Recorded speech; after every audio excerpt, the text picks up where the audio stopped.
मेरे प्रिय छात्रों, आपका हमारे इस YouTube चैनल जय सिंह ज्ञानदीप में एक बार फिर से बहुत बहुत स्वागत है। आज हम लोग कक्षा 12 की फिजिक्स का पाठ नंबर 1 पढ़ेंगे। ठीक, पाठ नंबर 1 का चौथा भाग लगभग पढ़ेंगे, जिसमें हमें आज पढ़ना है अवतल दर्पण द्वारा प्रतिबिंब का बनना है। तो मैंने हेडिंग लिख दिया है। हेडिंग क्या है? अवतल दर्पण द्वारा प्रतिबिंब का बनना। ठीक, अवतल दर्पण में कितने प्रतिबिंब बनते हैं? 6। और कितने जगह वस्तुओं को रखी जाती है? ठीक, तो अवतल दर्पण में हमें 6 प्रकार के प्रतिबिंबों को बारे में पढ़ना है। ठीक, तो आइए देखते हैं पहली कंडीशन में। पहली कंडीशन इसकी क्या होती है कि जब क्या भैया जब वस्तु अनंत पर स्थित हो।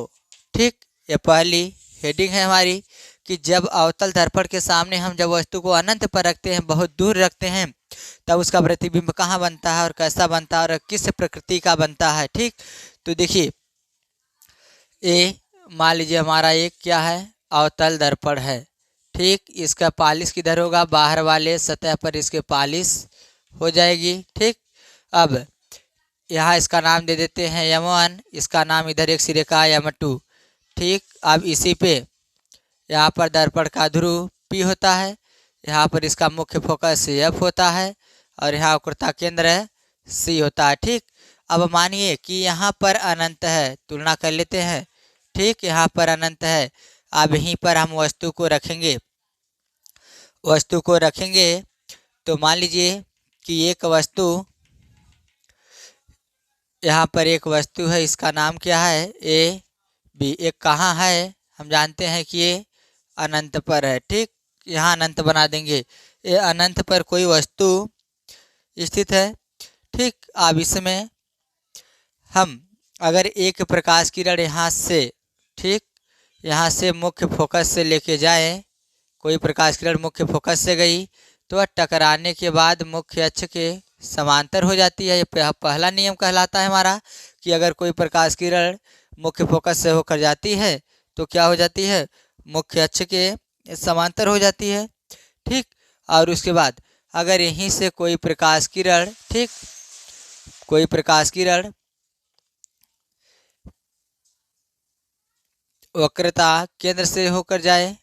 ठीक, यहाँ से मानिए कि कोई प्रकाश किरण वक्रता केंद्र से होकर अगर जाती है, ठीक, यहाँ से कोई प्रकाश किरण वक्रता केंद्र से होकर जाती है तो जाने के बाद यहाँ से लेके जाइए। देखिए, यहाँ से कोई प्रकाश किरण वक्रता केंद्र से होकर जाएगी तो यहाँ से काटती हुई गई, फिर इसी मार्ग पे चली आई। तो देखिए, दोनों इस पृष्ठ से टकराने के बाद कहाँ काटे हैं? तो यहीं पर काटे हैं। ये आपको इधर बगल में कर देते हैं। देखिए, यहीं पर काटे हैं। ठीक, तो यहीं पर एक प्रतिबिंब बनेगा A डैश B डैश, इसका नाम देते हैं। ठीक, अगर देखिए तुलना करेंगे तो वस्तु बहुत दूर है। ठीक, वस्तु बड़ी होगी, किससे? प्रतिबिंब P से नाप लेंगे। यहीं पर फोकस पे बना है तो इतना बड़ा प्रतिबिंब है। ठीक, और वस्तु बहुत बड़ी है तो वस्तु की तुलना में प्रतिबिंब कितना है? प्रतिबिंब छोटा है और वस्तु बड़ी है। ठीक, और देखिए अब तुलना करेंगे कि अगर दर्पण के सामने प्रतिबिंब बनता है तो वह वास्तविक होता है। ठीक, और दर्पण के पीछे बनता है तो वह आभासी होता है। तो इस कंडीशन में क्या होगा कि प्रतिबिंब वास्तविक होगा। और इस मुख्य अक्ष के ऊपर अगर बनता है तो धनात्मक वह सीधा होता है। क्या होता है? इस अक्ष के ऊपर बनता है तो धनात्मक वह सीधा होता है। अगर इस मुख्य अक्ष के नीचे बनता है तो ऋणात्मक वह उल्टा होता है। तो यही 4 कंडीशन हमें लिखनी है। कैसा बनेगा कि हम लिखेंगे ऐसे कि, चलिए लिखिए आप लोग भी, कि जब वस्तु को अनंत पर रखा जाता है, ठीक, जब वस्तु को अनंत पर रखा जाता है तब उसका प्रतिबिंब दर्पण के सामने, ठीक, तब उसका प्रतिबिंब दर्पण के सामने मुख्य फोकस पर, ठीक, मुख्य फोकस पर वास्तविक, उल्टा तथा वस्तु से छोटा बनता है। ठीक, एक बार फिर से कि जब वस्तु को अनंत पर रखा जाता है तब उसका प्रतिबिंब दर्पण के सामने वास्तविक, उल्टा तथा वस्तु से छोटा बनता है। कहाँ बनता है? मुख्य फोकस पर बनता है। ठीक, इस तरह से ये हो गया। आप देखिए इसी का दूसरा नियम। अब क्या करेंगे, वस्तु को धीरे धीरे दर्पण के ध्रुव के पास लेके जाएंगे। अभी तो कहाँ था, अनंत पे था, अब हम कहाँ रखेंगे, अनंत व ये वक्रता केंद्र के बीच में लिखेंगे दूसरे नंबर में कि जब वस्तु अनंत व वक्रता केंद्र के बीच स्थित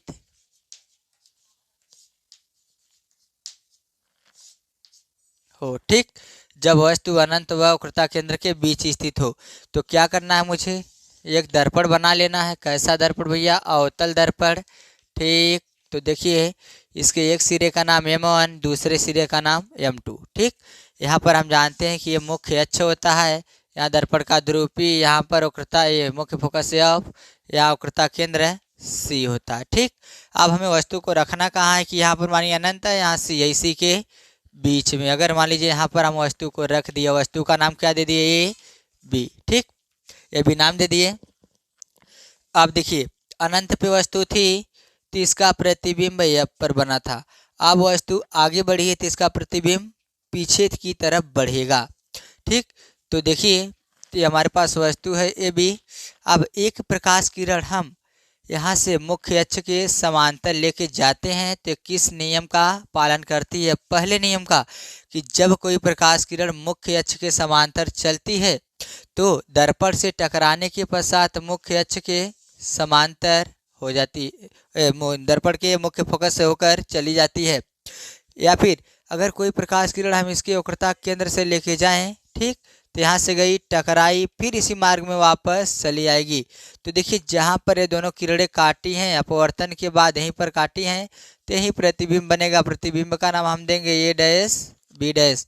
ठीक, तो अब लिखेंगे हम कैसे, देखिए वस्तु कहाँ रखी है, यहाँ इतनी बड़ी वस्तु है, यहाँ से यहाँ तक की दूरी, और प्रतिबिंब इतना, तो वस्तु और प्रतिबिंब की तुलना में वस्तु बड़ा है, प्रतिबिंब छोटा है। ठीक, और दर्पण के सामने है तो कैसा है, वास्तविक है, और मुख्य अक्ष के नीचे है तो कैसा है, उल्टा है। ठीक, इतना चीज़ें हमें लिखना है। और कहाँ बना है, दर्पण के वक्रता केंद्र C और मुख्य फोकस F के बीच में बना है। ठीक, तो कैसे लिखेंगे कि जब वस्तु को अनंत व वक्रता केंद्र के बीच में रखा जाता है, ठीक, तब उसका प्रतिबिंब दर्पण के सामने, कहाँ भैया, दर्पण के सामने C और F के बीच, दर्पण के सामने C और F के बीच वास्तविक, उल्टा तथा वस्तु से छोटा बनता है। ठीक, इतना लिख देंगे एक बार फिर से कि जब वस्तु को अनंत व वक्रता केंद्र के बीच में रखा जाता है तब इसका प्रतिबिंब दर्पण के सामने C और F के बीच में वास्तविक, उल्टा तथा वस्तु से छोटा बनता है। ठीक, अब उसके बाद हमें लिखना है क्या, तीसरी कंडीशन में, कि जब वस्तु वक्रता केंद्र पर स्थित हो, कहाँ स्थित हो, वक्रता केंद्र पर। ठीक, तो चलिए तीसरी हेडिंग इसकी देखते हैं। तीसरी बार जब वस्तु कहाँ स्थित हो, वक्रता केंद्र क्या होता है, C पर स्थित हो। ठीक, अब इसको हमें खींच लेना, मुख्य अक्ष को, यहाँ पर होता है F और यहाँ पर होते हैं C। ठीक, C होता है। अब एक वस्तु हमें रखना है, कहाँ रखना है, वक्रता केंद्र पर, कि एक वक्रता केंद्र पर रख देंगे वस्तु। यहाँ पर मान लीजिए रखी है, एक प्रकाश किरण इसके समांतर चलती है तो समांतर चलेगी तो मुख्य फोकस से होकर चली आएगी। ठीक, और एक प्रकाश किरण, ठीक, यहाँ से इसे सीधा रहेगा।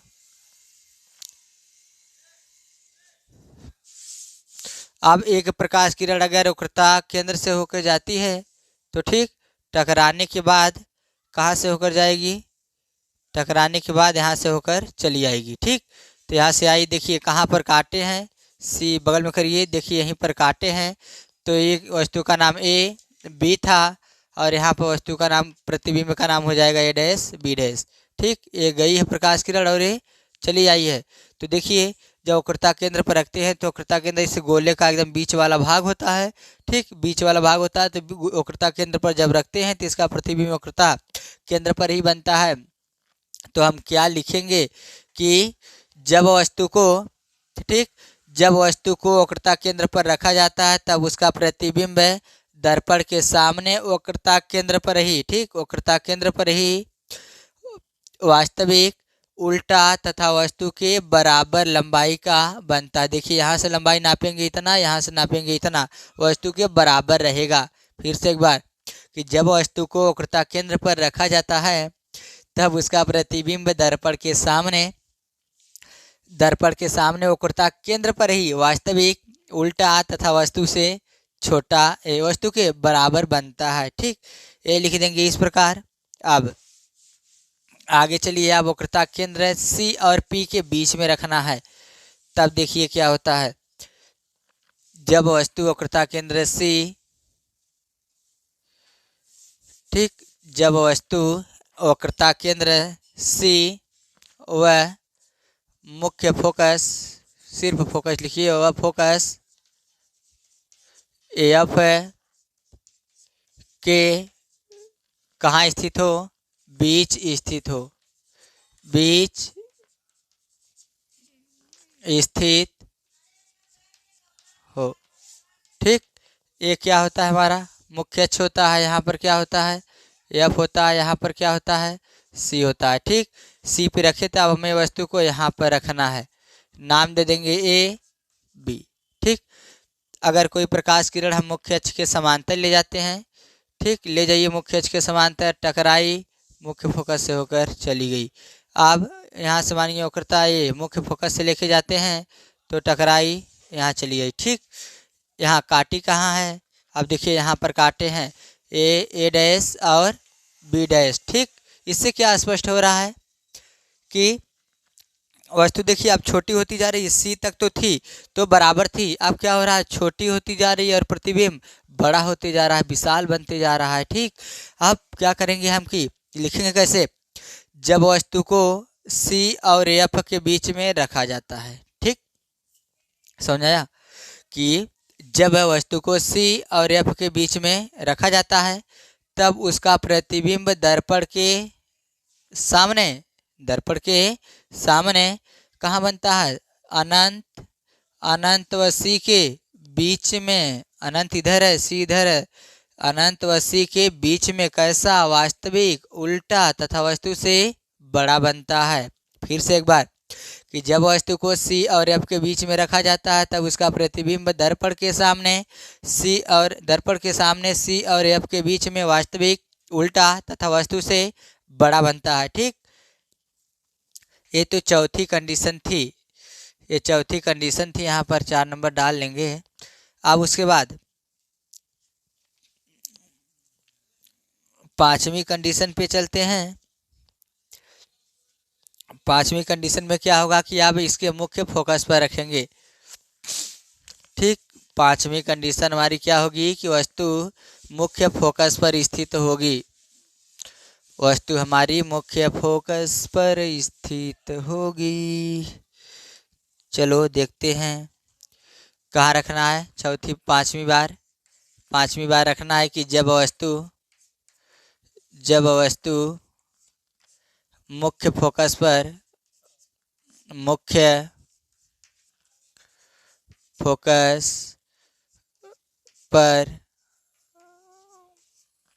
स्थित हो। ठीक, बना लेना है, हमें दर्पण बना हुआ है, यहाँ पर मुख्य फोकस होता है एफ और यहाँ पर वक्रता केंद्र होता है सी। ठीक, हमें रखना कहाँ, वस्तु को इसी मुख्य फोकस पर रखना है, नाम दे देंगे ए बी। ठीक, एक प्रकाश किरण हम इसके समांतर लेके जाते हैं तो टकराने के बाद कहाँ होके जाएगी, मुख्य फोकस से होकर चली गई। ठीक, अगर एक प्रकाश किरण इसके सीध में लेके जाए यहाँ, ठीक, तो यहाँ टकराई तो यहाँ देखिए मिल रहा है इसका वक्रता केंद्र, यहाँ से होकर चली आई, लेकिन क्या होगा, प्रकाश किरण यहाँ गई, टकरा कर यहाँ चली आई। तो देखिए पहली स्थिति में क्या था कि हम जब वस्तु को अनंत पे रखे थे, ठीक, जब वस्तु को हम अनंत पे रखे थे उसका प्रतिबिंब मुख्य फोकस पर बना था। अब क्या हुआ कि अब वस्तु को हम मुख्य फोकस पर रखें, इसका प्रतिबिंब कहाँ जा रहा है? अनंत पे जा रहा है, कहीं भी नहीं काटेंगे, ठीक, समांतर रेखा में जा रहे हैं। समांतर रेखाएं कभी भी एक दूसरे को काटती नहीं है। तो हम क्या कहेंगे कि जब वस्तु को मुख्य फोकस पर रखा जाता है, ठीक, जब वस्तु को मुख्य फोकस पर रखा जाता है तब उसका प्रतिबिंब दर्पण के सामने अनंत पर वास्तविक, उल्टा तथा वस्तु से बहुत बड़ा बनता है। एक बार फिर से कि जब वस्तु को अनंत पर मुख्य फोकस पर रखा जाता है तब उसका प्रतिबिंब दर्पण के सामने अनंत पर वास्तविक, उल्टा तथा वस्तु से बहुत बड़ा बनता है, ठीक। अब चलिए लास्ट कंडीशन जो कि छठवीं कंडीशन है, अब कहाँ रखेंगे? जब वस्तु मुख्य फोकस और क्या, वह ध्रुव, यानी ध्रुव क्या है?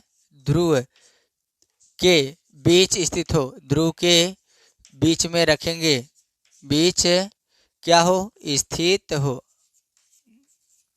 ठीक, स्थित हो। अब देखिए यहाँ एफ होता है और यहाँ पर सी मान लीजिए। रखना कहाँ है हमें वस्तु को? ठीक, यहाँ पर रखना है, नाम है ए बी। अब देखिए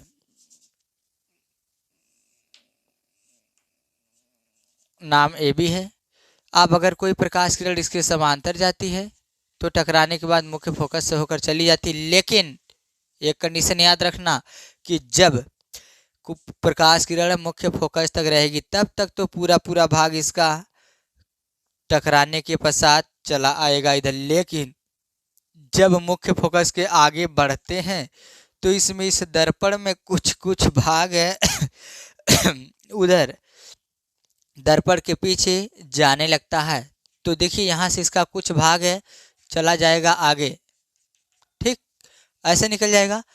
और एक प्रकाश किरण मान लीजिए यहाँ से चली, ठीक, तो टकराने के बाद मुख्य वक्रता केंद्र से होकर चली आई, ठीक, चली आई यहाँ टकराई, लेकिन इसका भी कुछ भाग आगे तक निकल गया, ठीक। यहाँ पर देखिए यहीं पर ये दोनों किरणें क्या की कि काट दी, प्रतिबिंब बना ए डैश बी डैश, ठीक। आप क्या कहेंगे कि जब वस्तु को, ठीक, जब वस्तु को एफ और पी के बीच में रखा जाता है, क्या कहेंगे? जब वस्तु को एफ और पी के बीच में रखा जाता है तब उसका प्रतिबिंब दर्पण के पीछे, ठीक, दर्पण के पीछे आभासी, ठीक, पीछे रहेगा तो आभासी, दर्पण के पीछे आभासी, ऊपर रहेगा तो सीधा तथा वस्तु से बड़ा बनता है। फिर से एक बार, जब वस्तु को पी और एफ के बीच में रखा जाता है तब इसका प्रतिबिंब दर्पण के पीछे आभासी, सीधा तथा वस्तु से बड़ा बनता है, ठीक। इसी प्रकार ये हो गया अवतल दर्पण के जो 6 प्रतिबिंब बनते हैं, उन 6 प्रतिबिंबों के बारे में हम लोगों ने क्या किया, समझ लिया। अब इसके बाद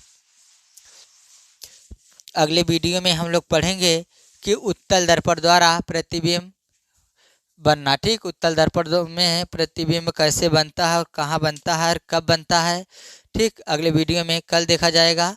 तब तक के लिए क्या करिए आप लोग कि जितना भी वीडियो जाता है, क्लास 9th का हो या 10th का हो या 11th का हो या 12 का हो, जो भी आप लोग अगर पढ़ते हैं तो पढ़िए, नहीं तो आपके छोटे भाई बहन जो भी होगा उसको, इस लॉकडाउन में चूँकि विद्यालय और कॉलेज खुले तो हैं लेकिन उतनी अच्छी तैयारी नहीं कर पाएंगे क्योंकि समय कम है, तो इस माध्यम से मैं पूरा सिलेबस ख़त्म करने की उम्मीद रखता हूं कि पूरा सिलेबस ख़त्म करेंगे। तो आप लोग क्या करिए कि इससे मेरे वीडियो से पढ़ाई करते रहिए, और जो भी जहां भी कोई भी पॉइंट कड़ की पॉइंट अगर नहीं समझ में आती है तो मेरा एक रिक्वेस्ट है आप लोग से कि कमेंट ज़रूर करिए। क्या करेंगे? कमेंट ज़रूर करेंगे कि ये चीज़ें हमें नहीं समझ में आई या फिर इस चीज़ का हमें वीडियो बना के सर दीजिए, ठीक। तो मैं प्रयास करूँगा, प्रयास ही नहीं बल्कि बना के दूंगा, ठीक। 9, 10, 11, 12 फिजिक्स मैथ का चाहे जो भी क्वेश्चन हो आप कमेंट में ज़रूर डालिए, या फिर मेरा व्हाट्सअप नंबर, मेरे अबाउट में जाएंगे, चैनल के अबाउट में जाएंगे तो वहाँ पर व्हाट्सअप नंबर मेरा मिल जाएगा। ठीक, तो वहाँ से आप व्हाट्सअप नंबर लेके मेरे नंबर पे सवाल भेज सकते हैं। अभी जो भी आपका क्वेश्चन हो फिजिक्स मैथ का 12 तक की क्लास का, ठीक, उसको आप वहाँ पर पूछ सकते हैं आप बेनिश्चिंत। ठीक, इसीलिए टीचर होते हैं, इसीलिए हम लोग बने हैं कि जो भी बच्चा का किसी या बच्चा या बच्ची को नहीं आएगा जो भी समझ में, तो हम लोग बताने का प्रयास करेंगे। प्रयास ही नहीं बल्कि पूरा कॉन्फिडेंस के साथ बताएंगे और आप लोग को समझाएंगे कि समझ में आ जाए, ऐसे ही नहीं, ऐसे नहीं, ऐसे होता है ये चीज़ें। ठीक, तो मैं ही उम्मीद करता हूँ आप लोग से कि मेरा वीडियो देखेंगे, पसंद करेंगे और आप जैसे दोस्त यारों को भी दिखाएंगे, शेयर भी करेंगे। ठीक, और एक बात और कि अगर आप लोग नहीं जानते हैं कि कब मतलब वीडियो हम अपलोड करते हैं तो कब वीडियो मिलेगी, ठीक, उसके लिए तो ये जो मेरा चैनल है जयसिंह ज्ञानदीप, ठीक, जयसिंह ज्ञानदीप, उसको सब्सक्राइब करिए। ठीक, सब्सक्राइब करेंगे, सब्सक्राइब करना ही नहीं, उसके बगल में एक घंटी दी होगी, बेल आइकन जिसे बोलते हैं, उसको भी क्या करेंगे, प्रेस करेंगे, दबा लेंगे। तो इससे क्या होता है कि जैसे ही मैं वीडियो अपलोड करूँगा, ठीक, नेट पे चढ़ाऊँगा, जैसे ही नेट पे चढ़ेगा तैसे ही आपके मोबाइल में क्या हो जाएगा,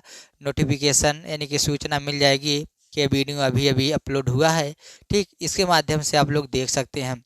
अगर चैनल से सब्सक्राइब भी हुआ है, बेल आइकन नहीं दबा यानी कि घंटी नहीं दबी है, तो बस इतना होगा कि आप चैनल पे हमारे जाके जयसिंह ज्ञानदीप डाल के वहाँ से क्या कर सकते हैं कि वीडियो को खोज के आप देख सकते हैं।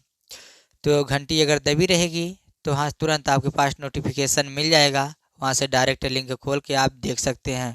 ठीक, और वीडियो नहीं मिल रहा है तो अबाउट, जैसे अबाउट में मैंने बताया वहाँ से व्हाट्सअप नंबर मिल जाएगा।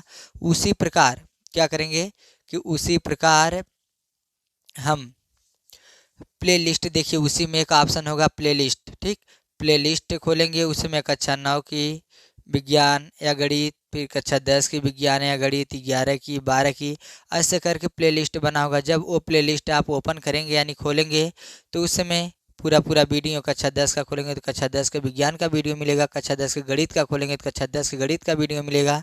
इसी प्रकार 9, 10, 11, 12 चाहे जो आप प्ले लिस्ट खोलेंगे सब वीडियो उसी में मिल जाएगा। तो इस तरह से आप अपनी पूरी तैयारी कर सकते हैं। ठीक, तो मैं यही मनोकामना रखता हूँ कि आप लोग अच्छे से पढ़ाई करेंगे। ठीक, तब तक के लिए अगले वीडियो में फिर मिलेंगे, तब तक के लिए बाय बाय, गुड नाइट।